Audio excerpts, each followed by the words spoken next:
તો ડભોઈ તાલુકામાં આવેલા પ્રસિદ્ધ કરનાળી કુબેર ભંડારી મંદિરના વહીવટનો વિવાદ વધુ વકર્યો છે। કુબેશ્વર સોમેશ્વર ટ્રસ્ટની દાનપેટીઓ હટાવીને પંચાયતી અખાડાની દાનપેટી મૂકતા વિવાદ ઉભો થયો છે। જોકે હવે આ વિવાદ ચાણોદ પોલીસ મથકે પહોંચ્યો છે।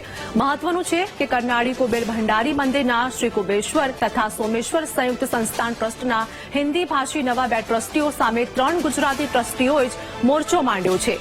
સંમતિ વિના સંસ્થાનો મનસ્વી રીતે વહીવટ ન કરવા અને નાણાકીય વ્યવહારમાં ગોટાળાની અરજ મામલે સંયુક્ત ચેરિટી કમિશનરોએ 11 એપ્રિલ સુધી વચગાળાનો મનાઈ હુકમ ફરમાવ્યો છે। ત્યારે શુક્રવારે હવે પંચાયતી અખાડાના ટ્રસ્ટીઓએ કુબેશ્વર સોમેશ્વર ટ્રસ્ટના કર્મચારીઓના યુનિફોર્મ ઉતારવાઈ પંચાયતી અખાડાના યુનિફોર્મ પહેરાવી દીધા હતા। દાનપેટીઓ ખોલવા માટે ચેરિટી કમિશનરે એક સરકારી અધિકારીની ઉપસ્થિતિમાં પેટી ખોલવાનો હુકમ કર્યો હતો। જોકે ચેરિટી કમિશનરે સીલ કરેલી 20થી વધુ દાનપેટી પરિસરમાંથી ગાયબ હોવાનું સામે આવ્યું છે।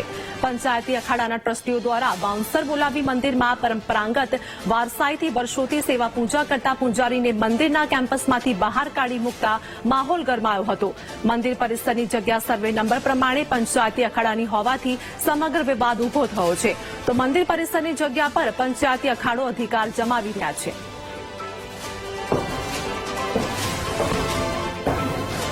पंचायती अखाड़ा कुबेरेश्वर महादेव मंदिर कुबेर भंडारी मंदिर में आज अमावस्या का दिन है। शनिवार के जो अमावस्या होती है इसको बड़ी अमावस्याओं के रूप में गिना जाता है, जिसमें सभी भक्त लोग की मनोकामनाएं तुरंत पूर्ण होती है। ऐसी मनोकामनाएं जिनकी भी जितने भी आने वाले श्रद्धालु हैं उन सब की मनोरथ पूर्ण हो।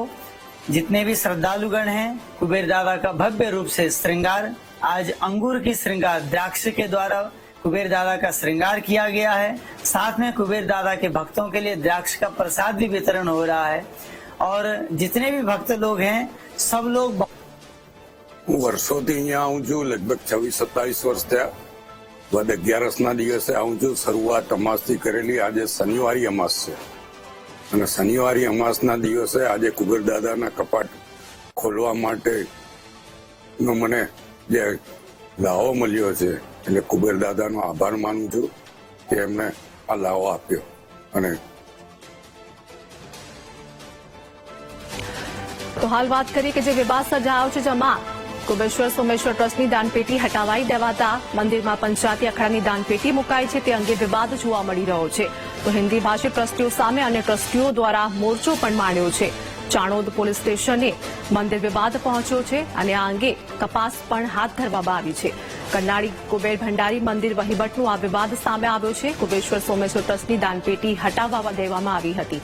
પંચાયતી અખાડાની દાનપેટી મૂકવામાં આવતા વિવાદ થયો હતો, જેમાં મંદિર ટ્રસ્ટના નવા 2 હિન્દી ભાષી ટ્રસ્ટીઓ સામે અન્ય ટ્રસ્ટીઓ દ્વારા મોરચો માંડ્યો છે અને હિન્દી ભાષી ટ્રસ્ટીઓએ ચેરિટી કમિશનરના વચગાળાની મનાઈ હુકમનો અનાદર પણ કર્યો હતો। કુબેશ્વર સોમેશ્વર ટ્રસ્ટની દાનપેટીઓ હટાવીને પંચાયતી અખાડાની દાનપેટી મૂકતા વિવાદ ઉભો થયો હતો। જોકે હવે આ વિવાદ ચાણોદ પોલીસ મથકે પહોંચ્યો છે। મહત્વનું છે કે કરનાળી કુબેર ભંડારી મંદિરના શ્રી કુબેશ્વર તથા સોમેશ્વર સંયુક્ત સંસ્થાન ટ્રસ્ટમાં હિન્દી ભાષી નવા 2 ટ્રસ્ટીઓ સામે 3 ગુજરાતી ટ્રસ્ટીઓએ જ મોરચો માંડ્યો છે। સંમતિ વિના સંસ્થાનો મનસ્વી રીતે વહીવટ ન કરવા અને નાણાકીય વ્યવહારમાં ગોટાળાની અરજ મામલે સંયુક્ત ચેરિટી કમિશનરે 11 એપ્રિલ સુધી વચગાળાનો મનાઈ હુકમ ફરમાવ્યો છે। ત્યારે શુક્રવારે પંચાયતી અખાડાના ટ્રસ્ટીઓએ કુબેશ્વર સોમેશ્વર ટ્રસ્ટના કર્મચારીઓના યુનિફોર્મ ઉતારવાઈ પંચાયતી અખાડાના યુનિફોર્મ પહેરાવી દીધા હતા। દાનપેટીઓ ખોલવા માટે ચેરિટી કમિશનરે એક સરકારી અધિકારીની ઉપસ્થિતિમાં પેટી ખોલવાનો હુકમ કર્યો હતો। જોકે ચેરિટી કમિશનરે સીલ કરેલી 20થી વધુ દાનપેટી પરિસરમાંથી ગાયબ હોવાનું પણ સામે આવ્યું છે। પંચાયતી અખાડાના ટ્રસ્ટીઓ દ્વારા બાઉન્સર બોલાવી મંદિરમાં પરંપરાગત વારસાઈથી વર્ષોથી સેવા પૂજા કરતા પૂજારીને મંદિરના કેમ્પસમાંથી બહાર કાઢી મૂક્યો હતા।